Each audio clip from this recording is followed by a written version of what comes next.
Hi hello students, இன்றைக்கி நம்ம கோயம்புத்தூரில் இருக்கக்கூடிய Asian college of engineering and technology காலேஜோட கட் ஆஃப் டீடைல்ஸ் பற்றி தாங்க பார்க்க போகிறோம். நம்ம காலேஜுக்கு பார்த்தீங்கன்னா Anna university affiliated all India council for technical education அப்ரூவலும் கிடச்சிருக்காங்க. நம்ம காலேஜோட கவுன்சிலிங் கோட் பார்த்தீங்கன்னா 2338ங்க. நம்ம காலேஜோட ப்ரீவியஸ் இயர் கட் ஆஃப் மார்க்னு பார்த்தீங்கன்னா ஏடி கோர்ஸ்க்கு ஓசி கேட்டகரியில் 119.5, பிசி கேட்டகரியில் 85, எம்பிசி கேட்டகரியில் 86, எஸ்சி கேட்டகரியில் 102 வரைக்குமே கட் ஆஃப் மார்க் கிடச்சிருக்குதுங்க.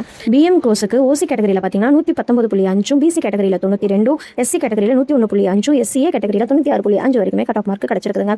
சிஎஸ் கோர்ஸுக்குன்னு பார்த்தீங்கன்னா ஓசி கேட்டகரியில் 112, பிசி கேட்டகரியில் 105.5, எம்பிசி கேட்டகரியில் 87.5, எஸ்சி கேட்டகரியில் 86.5 வரைக்குமே கட் ஆஃப் மார்க் கிடச்சிருக்குதுங்க. இதுவே ஐடி கோர்சஸ்லாம் பார்த்தீங்கன்னா ஓசி கேட்டகரியில் 120, பிசி கேட்டகரியில் 108, எம்பிசி கேட்டகரியில் 95, எஸ்சி கேட்டகரியில் 110, எஸ்டி கேட்டகரியில் 107.5 வரைக்குமே கட் ஆஃப் மார்க் கிடச்சிருக்குங்க. ஸோ கைஸ், உங்க கட் ஆஃபுக்கு best and safe college short list வேணும் அப்படின்னா ஸ்க்ரீனில் இருக்கிற நம்பருக்கு உடனே கால் பண்ணுங்க, இல்லை 2338ன்னு கமெண்ட் பண்ணுங்க. நான் உங்களுக்கு கைட் பண்ணுறேன். இந்த வீடியோ உங்களுக்கு யூஸ்ஃபுல்லாக இருந்துச்சு அப்படின்னா லைக் பண்ணுங்க, ஷேர் பண்ணுங்க, மறக்காம நம்ம சேனலை சப்ஸ்கிரைப் பண்ணிக்கோங்க. தேங்க்யூ ஃபார் வாட்சிங்.